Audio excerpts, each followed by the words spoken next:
Thank you very much for being here. This is certainly a very important occasion for us. We've been working on these cases for quite a while, and they are very important to get a handle on, because it is a danger to our community, and especially our children. So during the months of February through November of this year, the Imperial County Sheriff's Office Investigations Division coordinated and executed Operation Safe Zone. During this operational period, the Imperial County Sheriff's Office, along with other agencies, engaged in proactive investigations and prosecutions of persons involved in child abuse and exploitation, child enticement, and other sexual-related crimes against children. The Sheriff's Office and other law enforcement agencies served numerous search warrants for vehicles, laptops, cellular phones, and digital devices, to include 2 GoPro cameras. The child enticement arrests involve adults who search the internet via social applications for young children to meet and victimize. During this operation, 50 arrests have been made for child enticement. The suspects were adult males willing to meet with 12 to 13-year-old females with the intent to commit molestation and other sexually related crimes. The individuals are residents of Imperial, San Diego, and Riverside counties, Yuma, Arizona, and Mexicali, Mexico. The Imperial County Sheriff's Office encourages parents to remain vigilant with their children's computers, cell phones, and other internet-enabled devices. Now, I also want to emphasize that this operation would not have been successful without the close working relationship with the agencies represented here, all of which work together to keep our community and our community's children safe. The following agencies were involved in this operation: the Imperial County District Attorney's Office, the Department of Homeland Security, Customs and Border Protection, El Centro Border Patrol Sector, San Diego Internet Crimes Against Children, and the United States Marshals Service. So with that, I will open up for any questions. Now, you will have to understand that some of these cases are still ongoing, and there is not going to be a lot of information given on how we're working these cases, but as much as we can give you, we will provide you. So if there's some questions, I have some people here from the agencies. If you want to ask them directly, my primary person to answer questions will be Lieutenant Duran, who was in charge of this operation. So if there's some questions, please feel free. Can you share with us on the way they contacted these victims, whether it was like social media, was it messaging apps? How are they, can you share examples? Yes, I would tell you that we did use technology in all these cases, primarily social media, different applications. As you all know, there's different sources or different places where you can contact people nowadays and, on the internet. So you think about it, we probably used it. Okay.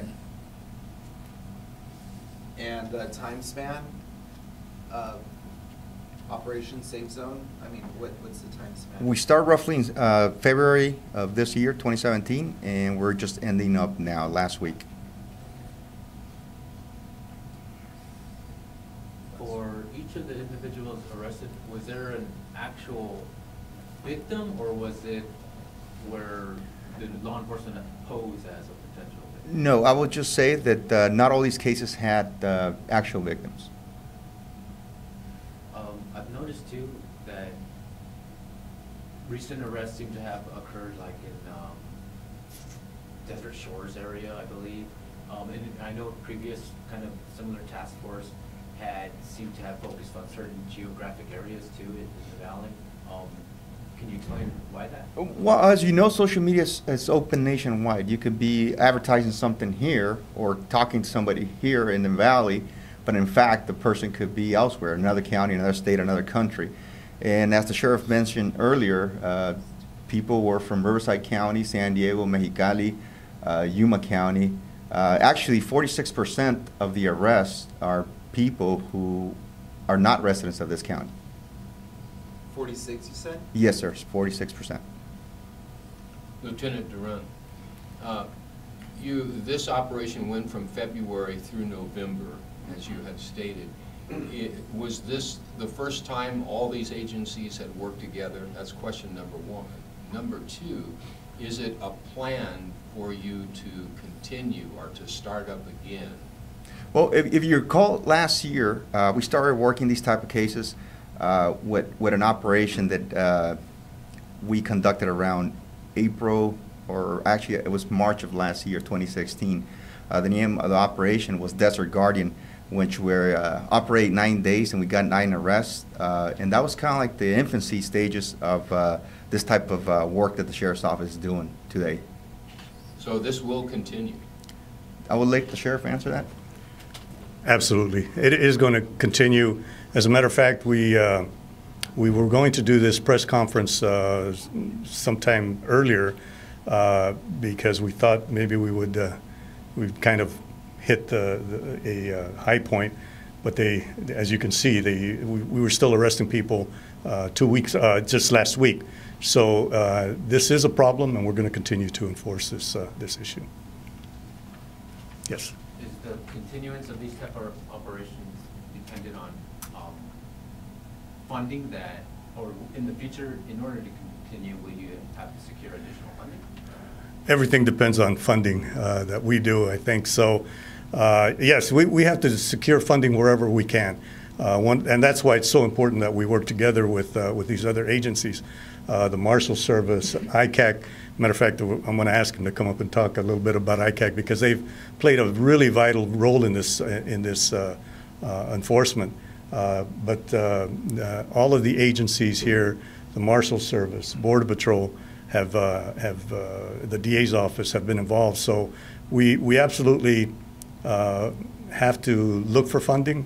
But I can tell you one of the things that we don't have to look very far, and that's cooperation from the other agencies. Officer Duran, you said that 46% of the person that you detained was out of the county. How Yes. many people did you arrest in the county? Okay, well, we have a total of 50 individuals here that we arrested during this operation. So roughly, well, 46% should be 23 individuals, if my math serves me right. That was good. in different cities of the county, from Calexico through Nyland or Desert Shores, or? Yes, mainly in yes, one city? this is countywide. Calexico, El Centro, Brawley, Imperial. You don't have how many in Calexico, how many in Centro? No, I sure don't have those numbers. Those people that you arrest, officer, were before related with that kind of crime, so detained before, arrested before? No, none of these individuals have a background that would indicate that they would be violating this type of law previously. Just to inform our community, the Spanish-speaking community, what kind of actions did you consider sexual harassment or some kind of crime that you can arrest them? Because, in the Mexican culture, we are, very familiar and, but what kind of, actions? Well, to be more specific, what was happening here, all these individuals were attempting to lure a victim, a 12 or 13-year-old victim, to have sexual, or to have sex with them. Okay. I guess that puts it pretty bluntly. Were any of the suspects detained out of this country, anywhere from Mexico? Yes, I believe we have 2, but don't quote me on that. I'm just going off my memory. I believe we have 2 out of Mexicali. Yeah, there's at least one I saw.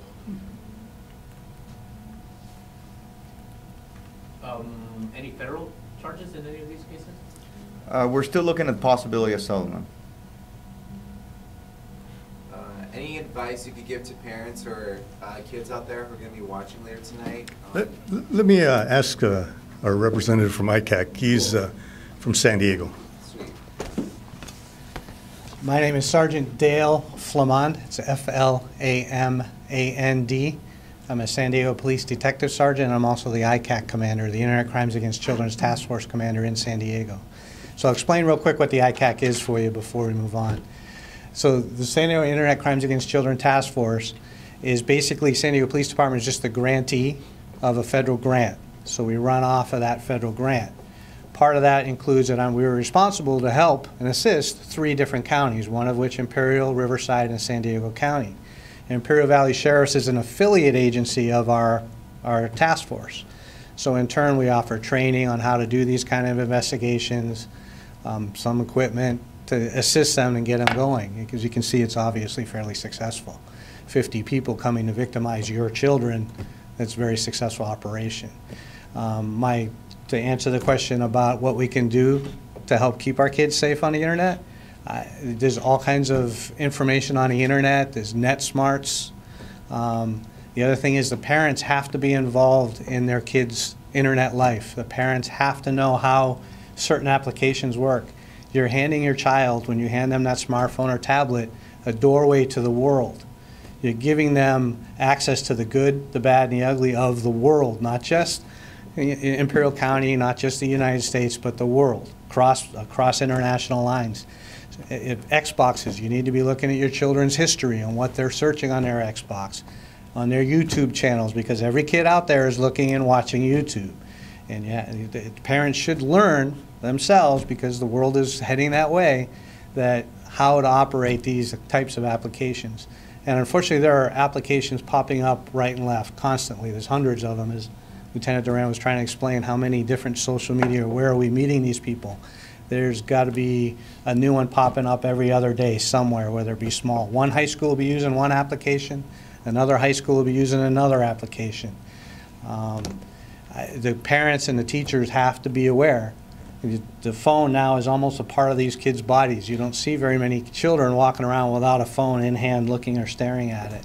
So in order for the parents, like some of the excuses I hear are, I didn't grow up in that kind of environment. I didn't have that when I was a kid. I don't know how that operates. If you Google how does this operate, it'll tell you how does Candid work, which is another application, or Meet Me. There's teen dating apps out there, Spot a Friend, that the parents should know that their children are on.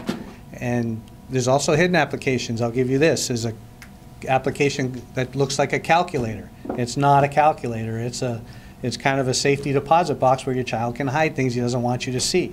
You click on it, there's a password to open it. You as a parent should know every single password your child has on his phone. It's that simple. You have to be involved. We can only do so much to protect your children.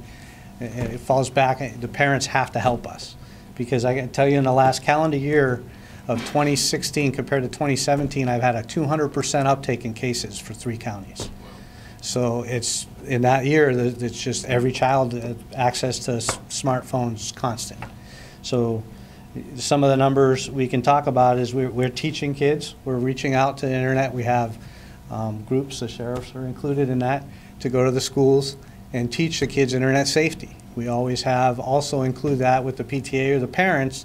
We'll piggyback that after hours at the school and teach the parents what they can do to keep their kids safe online. So I urge you to keep aware when those things all open up, that the parents do attend. I know everybody's busy running around to soccer practices, but you have to attend. You have to learn, because that phone has consequences that will follow your child all the way through college. It actually will affect their college entrance. If they post something on there and the college searches, Facebook, Instagram, and you don't look like the kind of student they want, they won't take you. So you have to keep aware of that. Until they're 18 years old, that phone belongs to the parents, not the child. Any questions at all? Are you guys available for any questions after? Yeah, I'll this? be around. Okay, cool. In your actions with high schoolers, are you finding that many of them are experiencing these kinds of incidents and just not reporting it, or? I can tell you, it is happening. I can't give you the exact numbers because not always we learn right away. I want to say Oceanside Police had a case where it was a girl met a man or a person on Spot a Friend, and Spot a Friend is supposed to be just teenagers. I forget the age limit. There's a lot of them out there. And when she met him, he turned out to be older. I think he was 24, and she was sexually assaulted. So there are a lot of the meetings going on that we're not necessarily intercepting. So as parents, that's what we expect you to help us. You see your child talking to an adult, give us a call and we'll see what we can do. Sometimes we can do something, sometimes we can't. Sometimes they're talking to people in another country. We do have, and if these guys need it, we have, I want to say, agencies throughout the world that we work with. That's part of how it works. The ICAC has 61 task forces throughout the United States. We all work together. Victims in one state, the suspects in another state, we work that out. Victims in the U.S., suspects in Canada, we work with Canada. We have Homeland Security investigations all over the world. We have Filipino counterparts we work with constantly, so it's worldwide. We can try to do something. Anybody else? Thank you.